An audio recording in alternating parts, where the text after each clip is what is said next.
इस वीडियो में मैं बात करूंगा जॉन कीट्स के बारे में।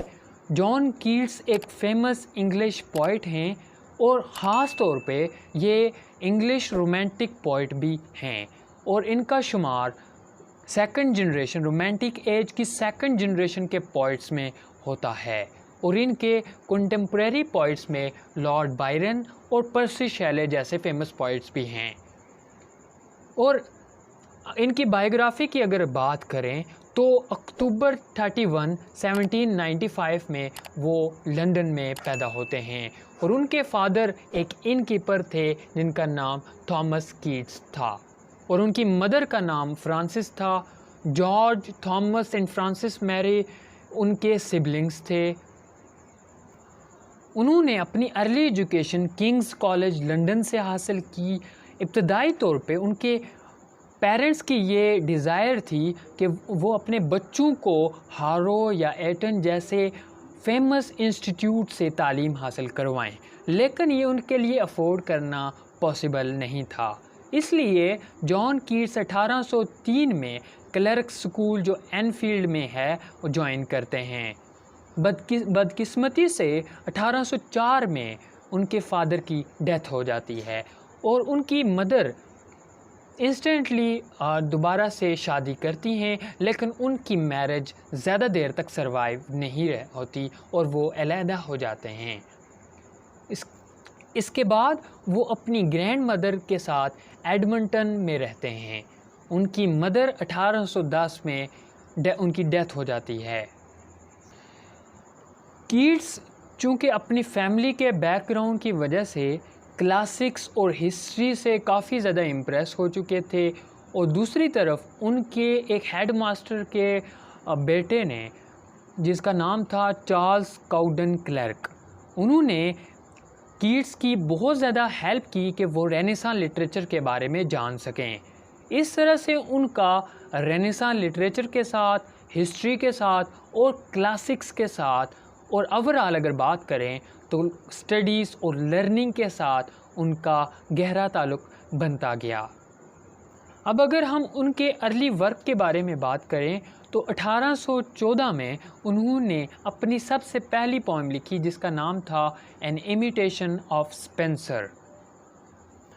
उनकी ज़िंदगी में एक और पहलू भी था कि वो हॉस्पिटल में भी काम करते थे। हॉस्पिटल में उनका ये काम था कि वो सीनियर सर्जन्स की सर्जरीज़ के दौरान में उनकी हेल्प करते थे। लेकिन होता ये है कि उस जॉब को करने की वजह से उनके ऊपर काफ़ी नेगेटिव इम्पैक्ट होता है और वो काफ़ी डिस्ट्रेस और अनईजीनेस का शिकार हो जाते हैं क्योंकि वो जॉब काफ़ी ज़्यादा टाइम कंज्यूमिंग थी।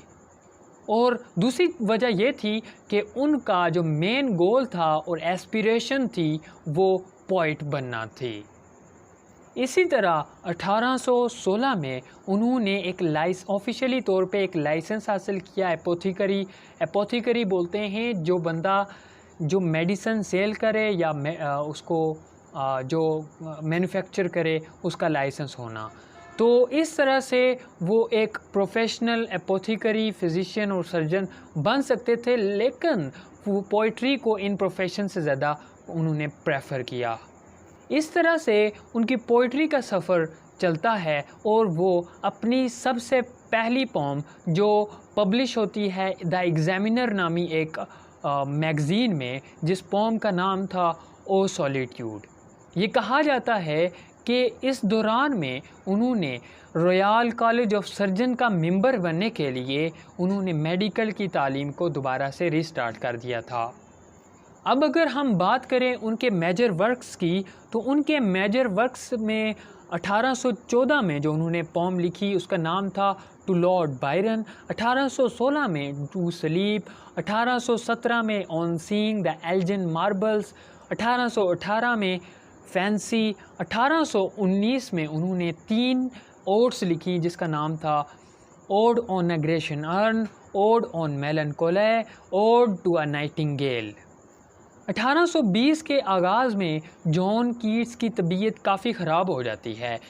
असल में उनकी फैमिली में टीबी की डिसऑर्डर थी वो काफ़ी ज़्यादा सिवियर थी।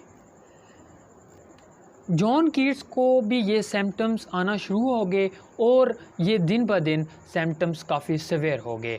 डॉक्टर्स ने ये रेकमेंड किया उनके लिए कि उनके लिए बेहतर रहेगा कि वार्मर टेम्परेचर में वो रहें। वो अपने फ्रेंड जोसेफ सेवर्ट के साथ रोम जाने पे राज़ी हो जाते हैं और उनका इरादा ये था कि वहाँ पे उनको वार्मर टेम्परेचर मिलेगा, इसलिए वो जाने पे राज़ी हो जाते हैं। लेकिन सफ़र के दौरान भी उनके साथ एक ट्रेजेडी पेश आती है, क्योंकि सफ़र उनके लिए कंफर्टेबल नहीं रहता और तूफ़ान आने की वजह से और कोलरा आउटब्रेक होने की वजह से उनको क्वारंटीन कर दिया गया था ब्रिटेन में। नवंबर 14 में वो रोम पहुंच जाते हैं, लेकिन बदकिस्मती से वो वहाँ पे भी वार्मर टेम्परेचर नहीं पाते, वो टेम्परेचर जो डॉक्टर्स ने उनकी हेल्थ के लिए रेकमेंड किया था। ये तो था कि उनको रिस्पिरेटरी प्रॉब्लम्स सेवियर थे, लेकिन उनको अब स्टमक ट्रबल्स भी आना शुरू हो गई थी। इस तरह से उनके डिसऑर्डर में दिन ब दिन इजाफ़ा होता गया और 23 फरवरी 1821 में वो डेथ हो जाती है उनकी अपनी ख्वाहिश के मुताबिक उनकी टॉम स्टोन के ऊपर ये लिखवाया गया था, here lies one whose name was writ in water. यहाँ वो बंदा रहता है कि जिसका नाम पानी पे लिखा गया। अगर आपको ये वीडियो पसंद आती है तो आप हमारी वीडियो को लाइक कर सकते हैं, और मज़ीद इस तरह की इन्फॉर्मेशन भी हासिल करना चाहते हैं तो हमारे चैनल को भी सब्सक्राइब कर दें और अपने फ्रेंड्स के साथ ये वीडियो शेयर कर दें। Thank you very much.